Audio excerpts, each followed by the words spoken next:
muito bem, meus caros, muito bem.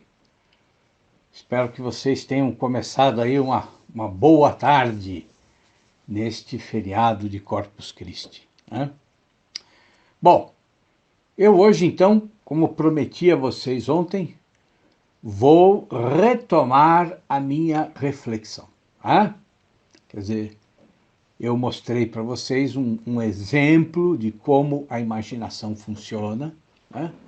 Exatamente para que eu pudesse completar hoje com um exemplo que tornasse mais concreto para vocês, né? Quer dizer, o porquê da literatura ser fundamental na formação da nossa inteligência. Tá? Bom, então hoje nós vamos fazer diferente, tá? Hoje eu quero que vocês participem da história, tá bom?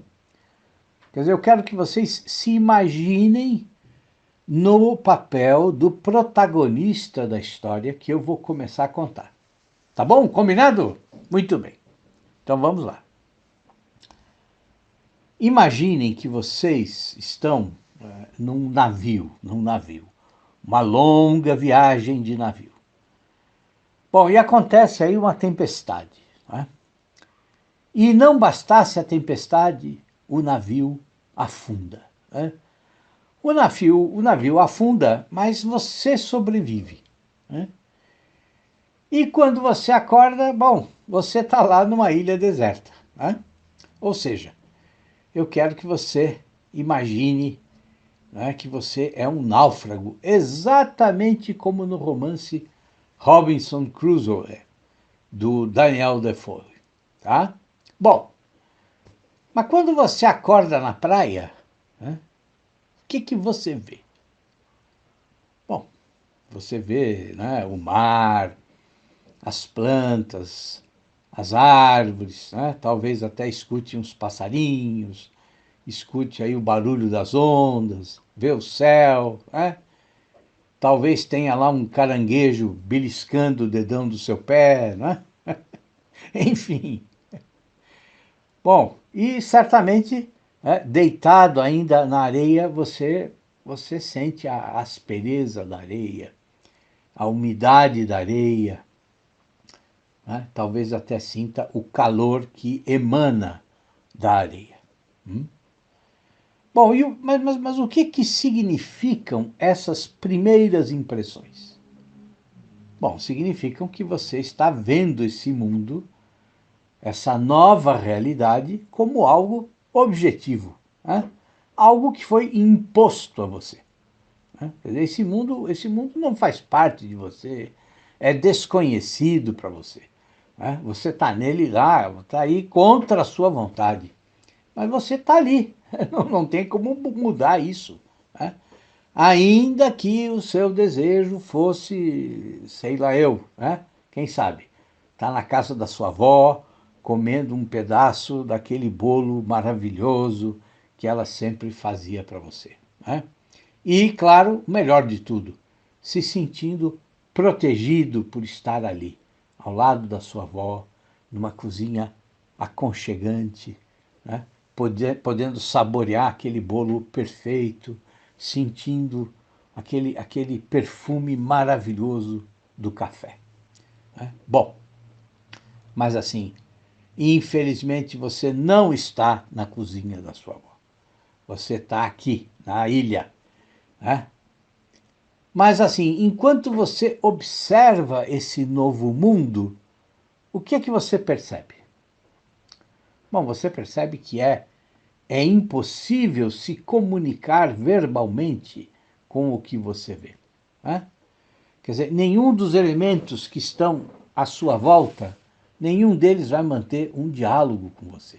Ou seja, é como se esse mundo não tivesse nenhuma inteligência, né? E, claro, também não tem nenhuma moral, né? Por quê? Porque, assim, o caranguejo que pinçou seu dedo, ó, antes de pinçar o dedo, ele não perguntou para ele mesmo, né? Bom, será que é certo ou será que é errado eu pinçar esse dedo aqui? Não é? Não é mesmo? Não, né? O caranguejo não fez essa pergunta. Então, esse mundo é um mundo em que você entrou sem ser convidado, né? Por acidente. Né? Então, o que vai acontecer? Bom, é inevitável, você vai se sentir solitário, desconfortável, com medo, né? E, a depender do tipo de animal que você encontrar, bom, aí você pode se sentir aí, sei lá eu, repudiado, desprezado, né? Ou pode ficar profundamente aterrorizado também, né? É uma situação muito complicada, né? Bom, mas se você não for um completo idiota, né? Se você não for um completo ignorante, o que vai acontecer? Bom, no momento seguinte, depois que você acordou, enquanto você está observando esse mundo novo, bom, você já percebe que a sua mente, a sua cabeça está dividida em duas partes. Né? Quer dizer, uma parte sente curiosidade pelo mundo novo. Né? Ou seja, o seu intelecto começa a funcionar aí em termos mais práticos. Né? Quer dizer, você quer entender essa nova realidade, porque o seu instinto diz que você vai depender dessa realidade ou de parte dela para sobreviver. E o outro lado da sua mente, bom, esse lado tem sentimentos, tem emoções, né? E você vê a nova realidade até como algo bonito, né? Algo que tem certa beleza, né? Ou não, né? Ou tudo parece inóspito, né? Ou até mesmo terrível, né?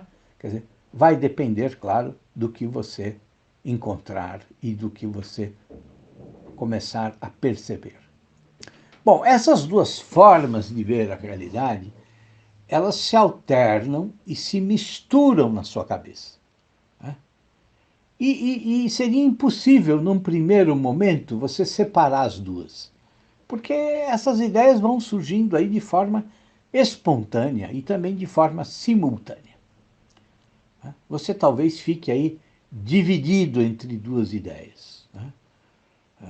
Uma parte de você diz que essa nova realidade, bom, ela não é parte de você, né? E o seu ímpeto qual é? É o de recusar essa realidade e de dizer, bom, mas eu não quero isso, eu não aceito isso aqui. Né? Mas uma outra parte diz que, bom, aparentemente não vai ter jeito. Quer dizer, eu tenho que aceitar isto, né? Eu posso não me identificar com isto aqui, mas aconteceu, né? Então, enquanto eu não acho uma solução, bom, eu preciso dar um jeito de me acostumar com isso aqui e de sobreviver. Né? Ou seja, acontece com você na ilha o mesmo que acontece com todos nós em todos os dias da nossa vida. Na nossa vida familiar, no nosso trabalho. Né?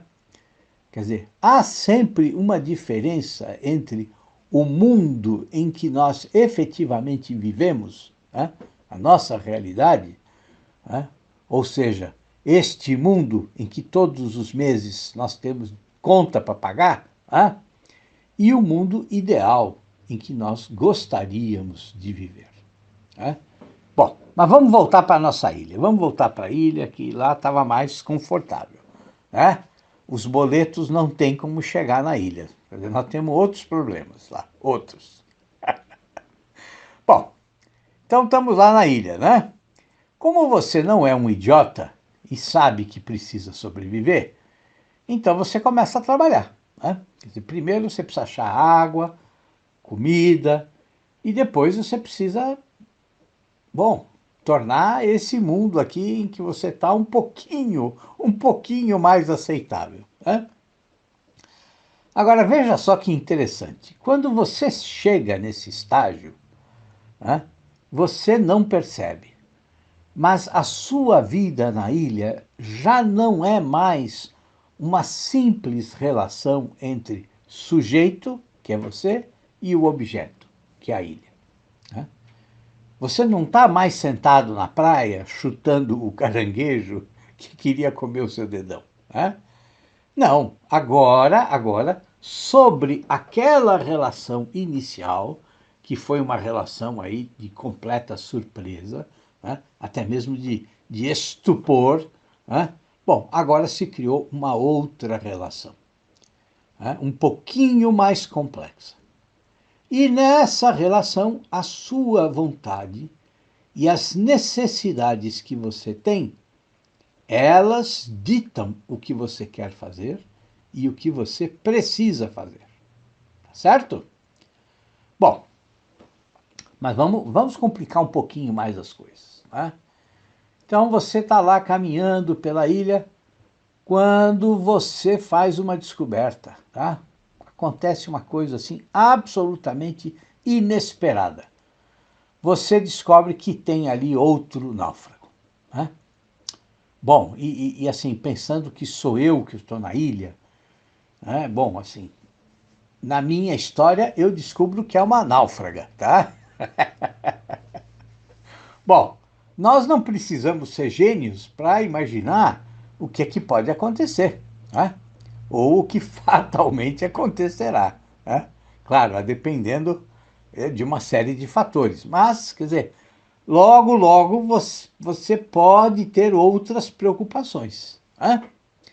Quer dizer, enfim, essas novas circunstâncias, né, elas vão exigir de você novas decisões, né, incluindo decisões técnicas, né, sobre como armazenar alimento em grande quantidade, por exemplo, né, ou como produzir alimento, né, ou entender, né, se há árvores frutíferas nessa ilha, entender em que momentos, em que meses do ano os frutos estão lá, né, à disposição, e se é possível estocar esses frutos ou não.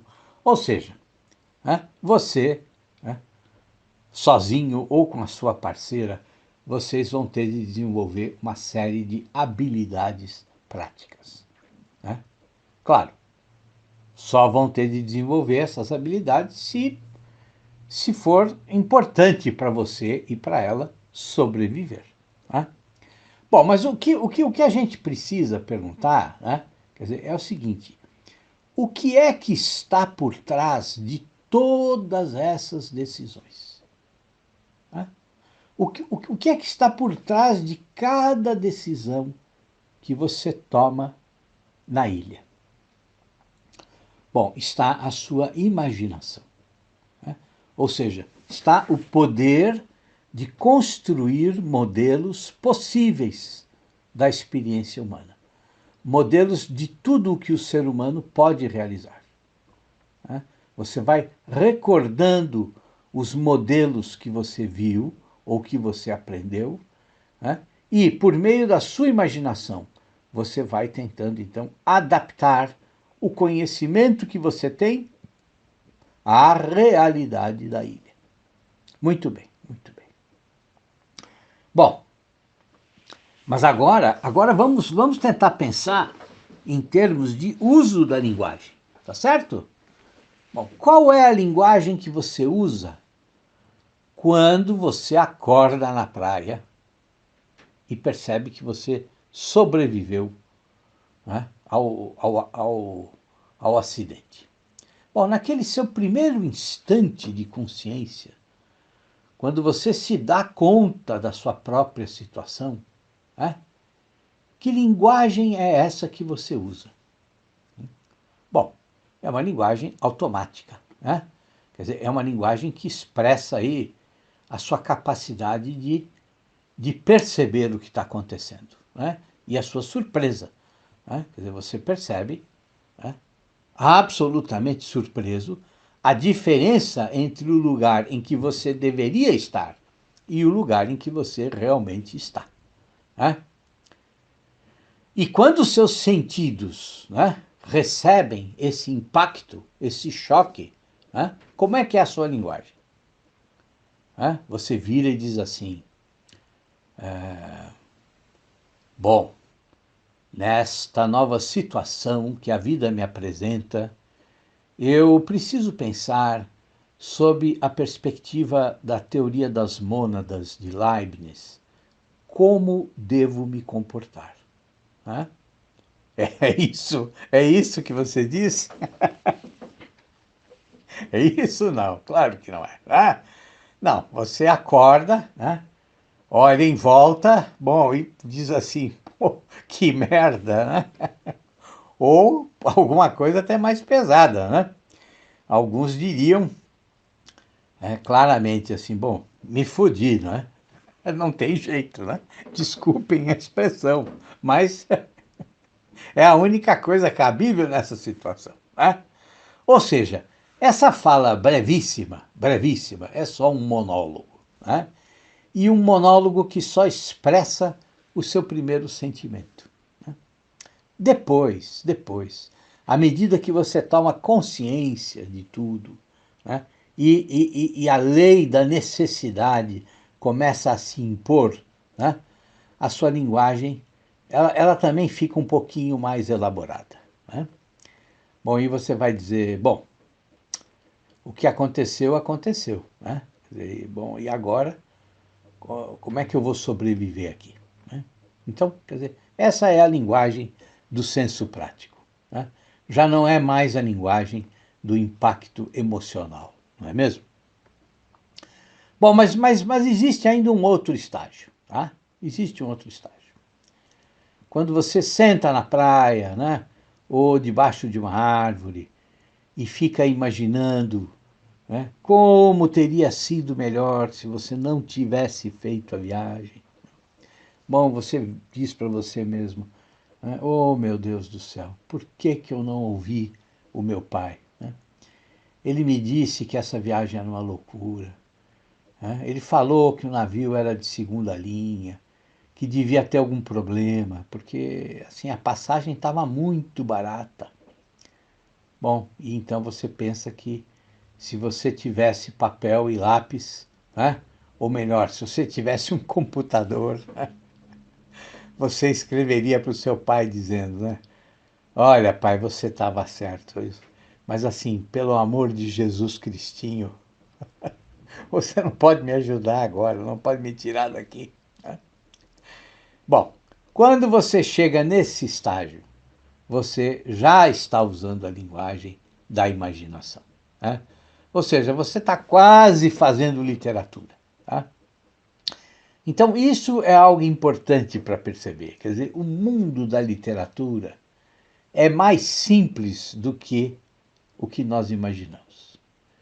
E se você tivesse papel e lápis, bom, certamente você faria um projeto básico aí para uma cabana ou para uma jangada, né? Mas você talvez também anotasse as suas impressões a respeito do lugar, né? Os seus sentimentos, né? O desespero que você sente, a esperança que você sente, né? O seu desejo de estar em outro lugar. Você começaria a anotar tudo isso. Né?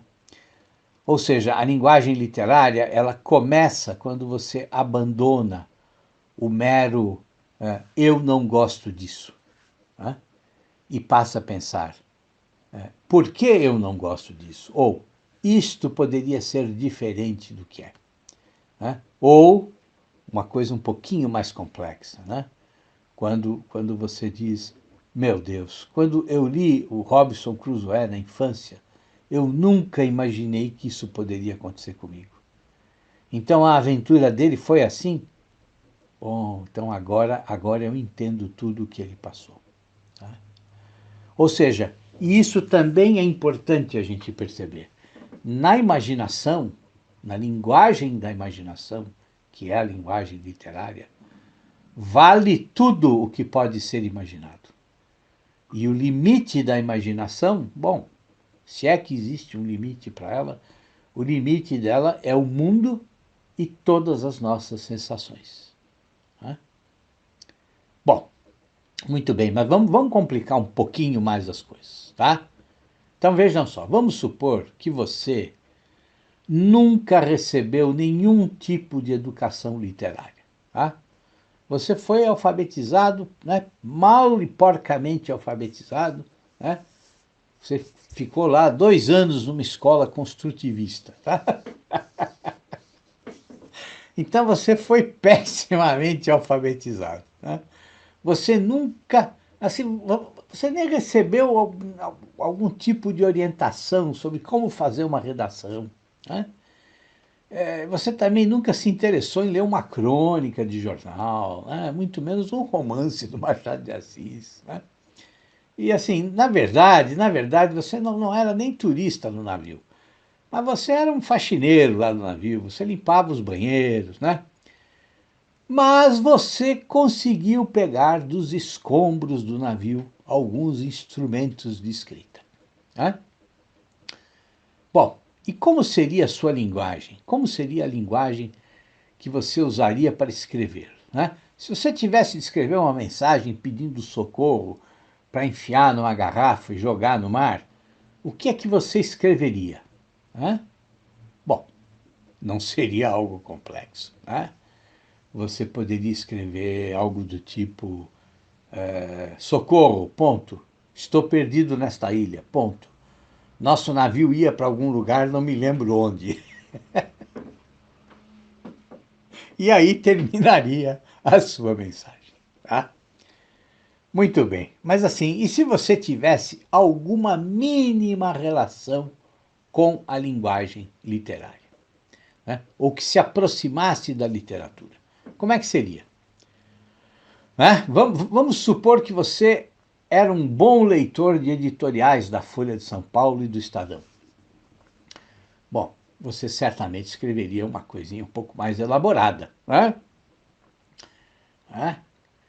E vamos supor que você tivesse curso universitário, né? Enfim, e não tivesse estudado numa escola que segue o socioconstrutivismo, né? Quer dizer, o que é que você escreveria? Bom, você poderia fazer o seu bilhete assim: socorro, sou náufrago do navio Ferdinando VIII. Partimos do Porto de Santos, no Brasil, no dia 3 de agosto de 2017, com destino a Nakhon, no Golfo da Tailândia. E no dia 1º de setembro, depois de uma tempestade, o navio afundou. Estou numa ilha desconhecida em que chove todos os dias. E escrevo esta nota provavelmente no dia 8 ou 9 de setembro de 2017.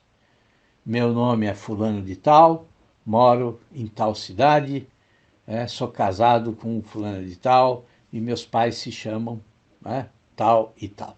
Bom, bom, esse bilhete certamente ajudaria muito mais, né, os seus possíveis, né, salvadores, não é mesmo? Bom, mas o que isso quer dizer? O que essa mudança de texto e de estilo de escrita, o que ela nos mostra? Bom, ela não mostra só que você domina o português, mas mostra principalmente que por trás desse bilhete tão detalhado, tão bem pensado, com poucas informações, mas todas muito precisas e muito objetivas, existe uma força que nós chamamos de cultura, ou pelo menos de erudição. Né? E o que isso quer dizer?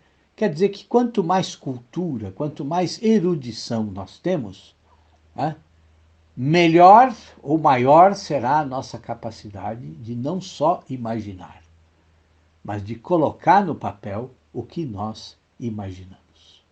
Né? Um náufrago que fosse um leitor apaixonado, assim, pela melhor literatura, certamente teria a ideia de escrever um diário, né, em que ele, então, iria anotar todas as suas experiências, todos os seus pensamentos. Ele poderia, inclusive, compor poemas, né, poemas de saudade das pessoas que ele ama, ou poemas heróicos, né, em que ele vence aí inimigos imaginários na ilha, constrói uma jangada e, depois de muitas aventuras, consegue voltar para a civilização. Né? E mais, e mais. Se ele fosse um bom leitor, ele poderia recordar trechos de poemas, né? E de outros muitos livros que ele leu. E isso, então, ajudaria ele não só a passar o tempo, né? Mas também a suportar a solidão, a tristeza, o sentimento de perigo, o medo de enfrentar o desconhecido. Né? Mas assim, pensando em todas essas questões, né, o que a gente percebe? Bom, nós percebemos também que a literatura não nasce do nada. Né? Ela não pode nascer como uma geração espontânea. Né? A literatura nasce necessariamente de duas forças que se complementam: a experiência humana e outras formas de literatura. Né? Então, assim, vocês lembram o que eu disse, né? Quer dizer, sobre os 3 níveis de linguagem do nosso náufrago, não é mesmo? Bom, aquelas 2 linguagens iniciais ele usava para se dirigir a si mesmo e também aos outros. Né? Mas a partir do momento em que ele começa a escrever o seu diário, ele abraça a linguagem literária no que ela tem de central. Né? E qual é? Qual é o núcleo da linguagem literária? Bom, ela é uma linguagem que vale por si mesma. Tá? Não importa se alguém vai ler ou não o diário. O que importa é que essa linguagem, dá forma a algo que está vivo na imaginação do náufrago. E é por isso que o nosso náufrago pode inventar lutas sanguinárias com tribos que nunca existiram na ilha. É por isso, né, por essa capacidade de transformar a realidade, que nós dizemos que a literatura engole a vida, mastiga a vida e transforma tudo em algo novo. E ao fazer isso, bom, o que acontece com o náufrago? A literatura, a linguagem da literatura, torna a sua vida mais suportável. Ajuda ele a viver e a enfrentar a sua dura realidade. Então vejam só que interessante, né? Quer dizer, parece contraditório, né? Mas não é. Né?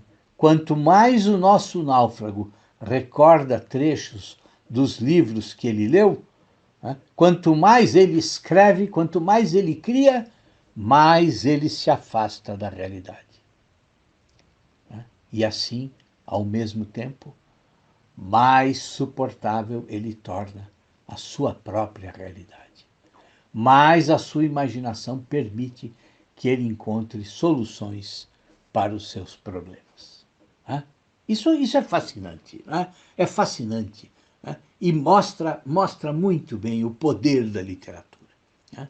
Quanto mais você é fiel à literatura, né? Fiel à linguagem literária, mais a literatura se aprimora, claro, mas ao mesmo tempo a sua vida também se aprimora.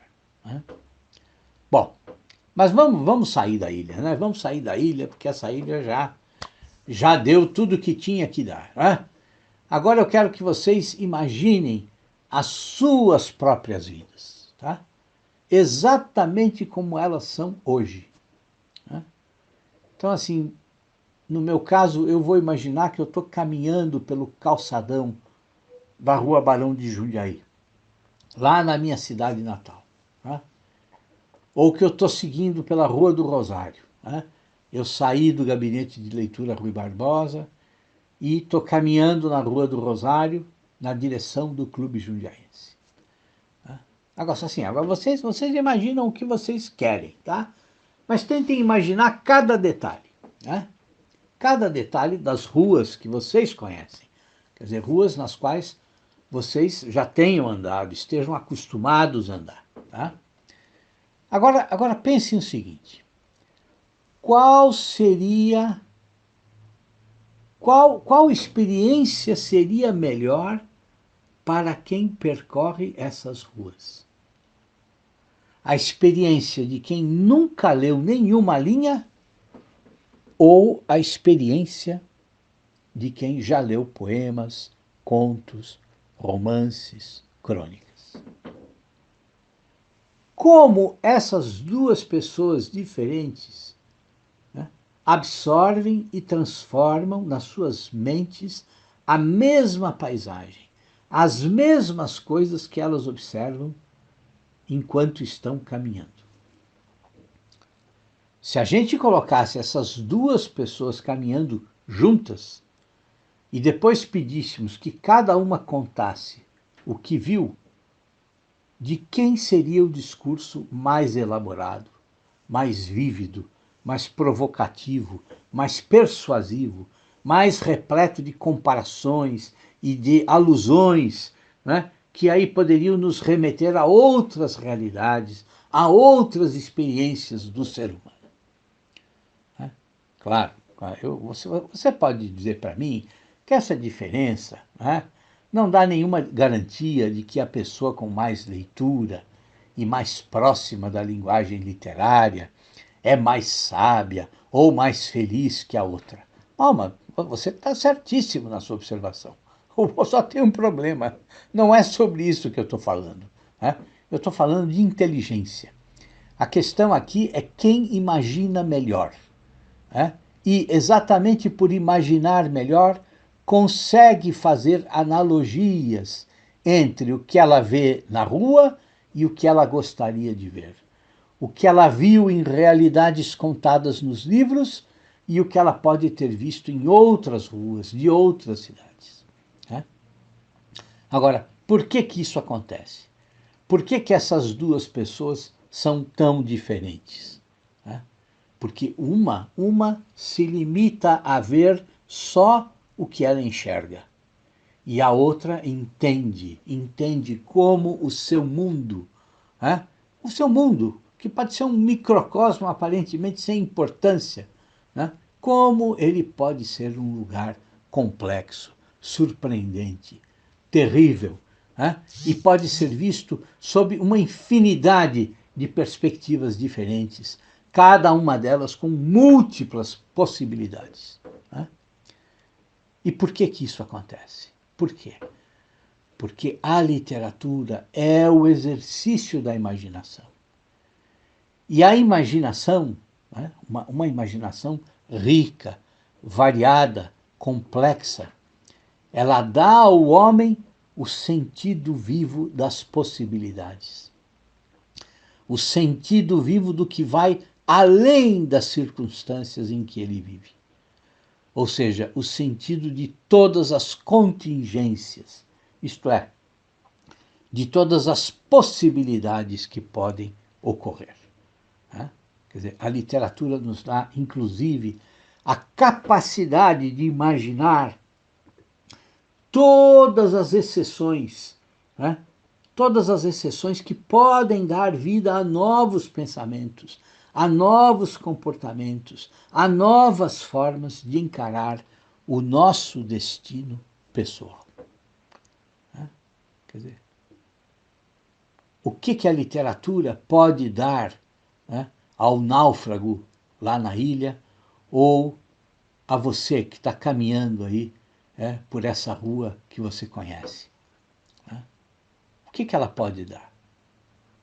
Ela, não é que ela pode dar, né? Não. Né? Ela dá. Né? Ela dá para você, né, a consciência de que o mundo e de que a própria experiência de viver, né, são muito mais complexos e muito mais ricos do que você pode pensar num primeiro momento. Né? E isso acontece porque a literatura é a atividade humana e também o produto da atividade humana que tem a consciência mais precisa e mais intensa da variedade, da possibilidade, da complexidade e da dificuldade que são partes inseparáveis da vida humana. Ou seja, A literatura, ela refina a nossa sensibilidade. Né?